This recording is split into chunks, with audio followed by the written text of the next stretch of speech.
You have a great grandchild, Maverick. I want you to think of Maverick. Just think of him in your mind, and you're sitting down with your great grandson, and he says, "Grandpa, I want to live. I want to live to be 90 and be as healthy as you are."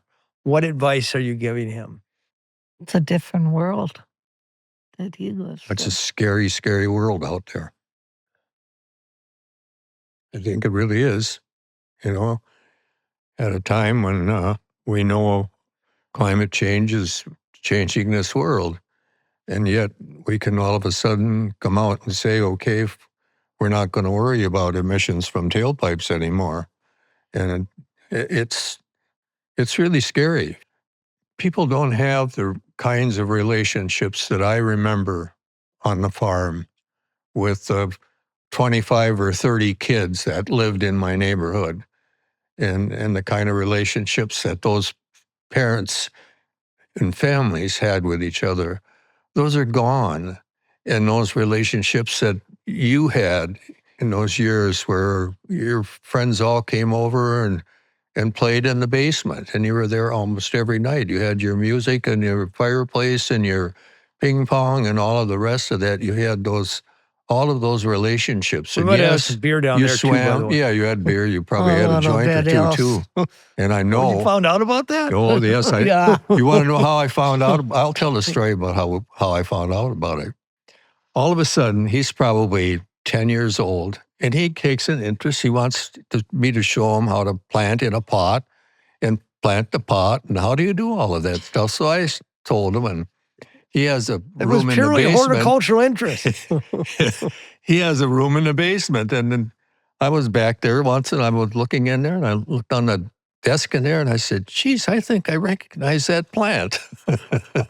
He was 16. No, I wasn't 16. I think so. You kids, you had the neighborhood to roam, and you would leave in the morning after breakfast, and you'd come home to make sure that you ate at lunch, and then you were off at the playground, and you went to the playground, and the playground had all kinds of activities going on in the summertime. You could watch a puppet play, or you could go get involved in some kind of thing in there. And today, you have to be in a organized sport, and parents spend all kinds of money. And I think of your son. They live in a community where there's a lot of interest in sports, and hockey and baseball, but primarily hockey. And they have like 60 hockey groups out there, hockey teams out there these kids play in. And they're playing all the way through the juniors. And when they get into high school, there's only one team to play with. And so they're going to lose all of that time and all of that energy that goes into that, and that kind of a disappointment. So you wish it was back to kids organizing their own fun as opposed to... I just think that kids having freedom to do and interact with each other in a non-controlled kind of a setting, and I call a football team or a basketball team or any of that a kind of a controlled setting, or they right away have to be in dance programs and those kinds of things. That there's just no time for them to kind of sit back and be kids and look around and learn how to be a kid again. Develop on their own. And then this whole idea that we don't talk to each other anymore. I'll walk to my garden, and I meet my neighbor taking the dog, and you say something to them, and they don't respond to you. And so you take a look in here, they got the earplugs in their ears. Or, I bet 10 times in the last 3 weeks, I've walked past somebody who was walking, whether it was in our neighborhood or someplace else, and you say hi and you don't get any response. We just don't have the getting together anymore. People are in their own house. But we are blessed. We have more communication than...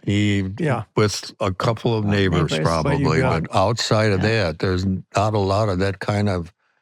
You were lamenting about the environment, emissions. And if you look outside right now, take a look outside, you can see that haze. Right now, this is a pristine part of Wisconsin. the air out there is dangerous.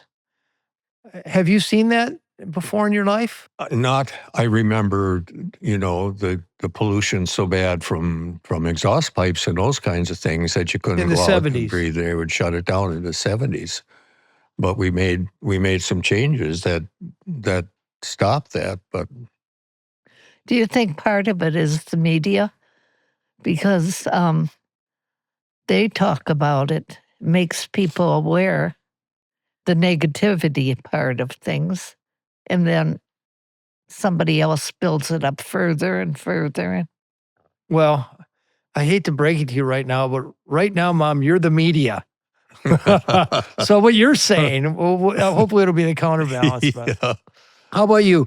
You have a affinity for your great-granddaughter, Brooke. Oh, my goodness. She is a cutie. So you're saying, so imagine Brooke comes to you and says, Grandma, I want to live as long as you do, and I want to be as happy.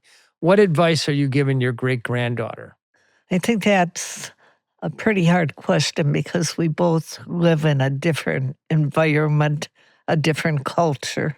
How about of the things you can Brooke control? To mind her mama, that she has good parents, and to remember when they tell you something as you get a little older, don't argue with them about everything, and don't make a division between you and your parents. Mind your parents.